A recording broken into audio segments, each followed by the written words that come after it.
Yo tout le monde, ici c'est Chris d'Iconic et vous regardez le 33e épisode du Lifestyle Decoder. Selon moi, l'une des grandes qualités du Lifestyle Decoder, c'est que d'une semaine à une autre, tu sais jamais sur quel sujet tu vas tomber. Je fais des vidéos sur l'impact culturel et business dans le monde de la musique et dans le monde de la mode en majorité, mais il m'arrive des fois d'aller dans la culture populaire par exemple, et bientôt aussi le sport. Dans les vidéos pop culture, tu as par exemple la vidéo sur les modèles d'Instagram, ou encore Coachella. D'ailleurs, ceux qui me suivent depuis longtemps savent ça. Et comme tu peux le voir cette semaine, je fais un revirement à 180 degrés par rapport au sujet de la semaine dernière. Car aujourd'hui, il s'agit de Kris Jenner, la visionnaire derrière l'empire Kardashian. Depuis déjà longtemps, j'avais envie de faire ce sujet, mais j'attendais d'avoir une audience bien établie pour ensuite proposer ça. Alors pourquoi ce sujet? Tout simplement parce que je pense que ça peut apporter beaucoup à la communauté, parce que je sais que dans la communauté, il y a beaucoup d'entrepreneurs, de créatifs, d'artistes en tout genre, et même si tu n'es dans aucune case, je pense que ça peut être intéressant d'en apprendre plus sur la personne qui a réussi à construire un empire gigantesque en se basant sur la télé-réalité comme moteur. Et ça, tu vois, je trouve que c'est plutôt exceptionnel. J'ai vu que depuis hier, j'ai eu pas mal de propositions pour Lil Peep, mais comme tu t'en doutes, il est mort jeudi et je sors la vidéo vendredi, donc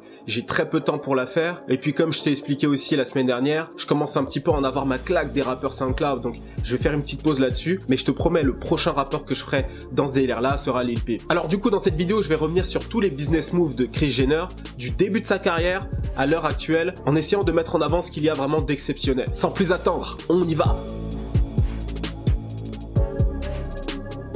Contrairement à ce que l'on peut croire, Kris Jenner n'est pas juste une femme riche qui s'ennuyait et qui a décidé de faire une télé-réalité histoire de faire passer le temps et de prendre un billet au passage. C'est quand même beaucoup plus compliqué que ça, et intéressant aussi. Lorsqu'elle rencontre Bruce Jenner au début des années 2000, les rentrées d'argent n'étaient pas faramineuses.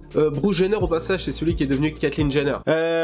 Pas de commentaires sur ça s'il vous plaît. Depuis le divorce et ensuite la mort de son premier mari, Kris Jenner n'est plus si fortunée que ça. Son premier mari, c'est Robert Kardashian, l'avocat de O.J. Simpson au passage. Elle touche une pension alimentaire et n'a que très peu d'économies. Et du côté de Bruce, l'argent ne coule pas non plus à flot. Attention, je suis pas en train de te dire qu'ils étaient pauvres, loin de là, ils étaient aisés. Mais Kris Jenner avait 4 enfants à charge, pareil pour Bruce, donc forcément en termes de charge, ça montait très haut. Du coup, il fallait trouver une solution pour essayer de se relancer financièrement. I got married the second time and it wasn't the same pocketbook.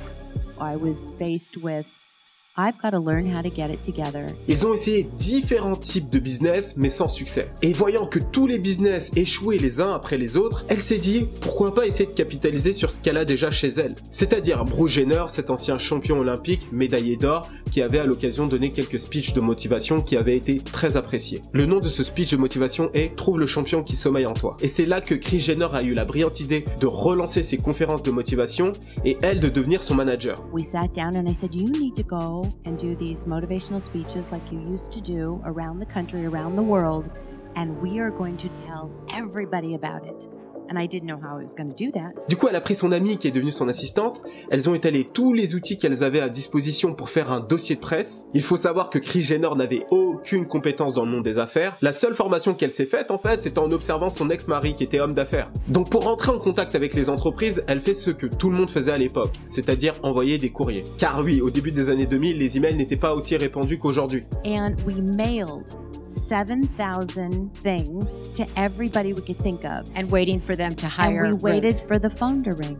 And the phone started to ring. Et c'est là que l'entreprise de conférences de motivation a commencé à cartonner. Thank you very much. I firmly believe that all of us has a champion that lives down deep inside of us. Et fort de ce succès, elle s'occupe de tout l'aspect organisationnel, contact client, mais aussi la stratégie. Par exemple, dans la stratégie, elle fait quelque chose d'assez habile. Elle monte considérablement les prix pour être plus difficile à obtenir et donc forcément être plus convoité. Une stratégie d'écrémage similaire à Supreme ou Off-White par exemple. Cette entreprise de conférences de motivation a permis de remettre la famille à flot et surtout Kris a pu trouver sa vocation qui est le management.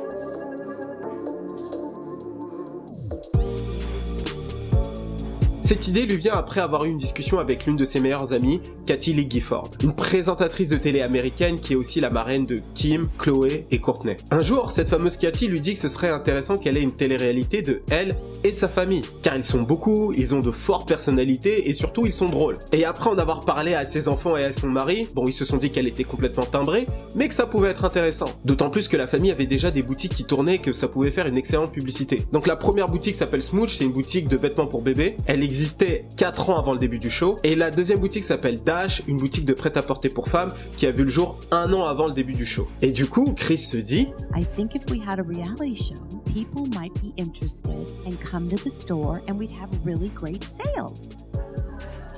That's where my mind was. I was like, oh my God, could you imagine how many t-shirts we could sell? Ah oui, parce qu'à cette époque, elle se disait pas que le show prendrait une telle ampleur. Elle se disait que cette télé-réalité pouvait être une excellente plateforme pour faire grandir le business et éventuellement créer d'autres opportunités parce que les filles Kardashian voulaient tous travailler dans la mode. D'ailleurs, cette stratégie de créer du contenu pour augmenter en notoriété et éventuellement vendre des produits n'a jamais été aussi efficace qu'aujourd'hui avec Internet. Kris Jenner va donc pitcher son idée à Ryan Seacrest. Alors Ryan Seacrest, c'est un mania des médias, une personnalité de la télé et de la radio et aussi producteur. En gros, un incontournable dans le monde de la production américaine. He and I were having dinner. He says, yo, yo, yo. Kardashians are over there. They're gonna be hot, man. They're gonna be hot, yo. En entendant le pitch, il s'intéresse à la famille, tombe sous son charme et 1 mois plus tard, il tourne le premier épisode. Lorsque la série est lancée pour la première fois le 14 octobre 2007, Chris était loin d'imaginer que la télé-réalité cartonnerait autant 10 ans plus tard. Avec le succès grandissant, Kris Jenner devient le manager de tous les enfants de la famille. Aujourd'hui, on la qualifie même de momager. J'y reviens un petit peu plus tard. Contrairement à ce que l'on peut croire, le tournage d'un épisode n'est pas tout repos. It takes 18 hours a day to shoot a 22-minute show.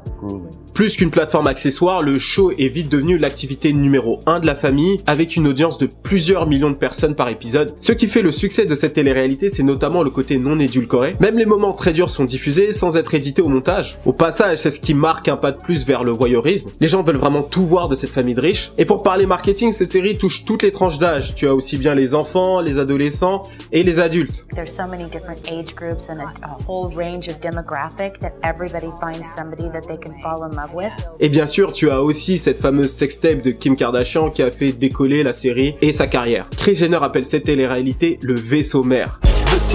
C'est-à-dire le moyen de développer toutes les activités qu'elle voulait déjà avant le show. Elle et bien sûr ses filles. Elles avaient lancé par exemple une marque qui s'appelait K-Dash, une marque de prêt-à-porter pour femmes au prix accessible. Tous les designs étaient réalisés par leurs soins. Et ouais, moi aussi je pensais qu'on venait les voir en mode on peut mettre ton nom ici, y a grave du bif à se faire. Ouais, si ça fait rentrer des sous, pourquoi pas, hein. Bon, ok, elle a peut-être pas dit comme ça, mais tu vois l'idée. Aussi, fais pas attention à ce couteau, j'ai pas dit ma ongle. Et depuis, elles ont créé une multitude de produits, que ce soit au niveau de la mode, comme je l'ai dit, des parfums, mais aussi des applications mobiles, et bien sûr, des cosmétiques. Aujourd'hui, Kylie Cosmetics est devenue en un rien de temps un mastodonte. En 1 an et demi, la marque affiche un chiffre d'affaires de 420 millions de dollars. Pour te donner un ordre d'idée, il a fallu 10 ans à Estée Lauder pour atteindre ce chiffre-là. Et dans 5 ans, si tout le monde est corda, elle devrait passer le milliard en termes de vente. Et de l'autre côté, tu as aussi les cosmétiques de Kim Kardashian, KKW, qui cartonnent aussi. Récemment, j'ai vu qu'en quelques minutes, elle a vendu plus de 300 000 produits. Et tous les business que tu vois là, qui est-ce qui est la responsable, hein? Kris motherfucking Jenner. Et de temps en temps, il lui arrive à elle aussi de faire quelques partenariats. Par exemple avec Zestra, un gel intime pour améliorer l'excitation des femmes. Alors Kris Jenner, comme ça, on veut toujours rester en activité, quoi. Récemment, elle vient de renégocier 5 saisons avec E! Et tu sais pour combien? So you made a deal with E! To do the show another 5 years, is that right? Right. For 150 million.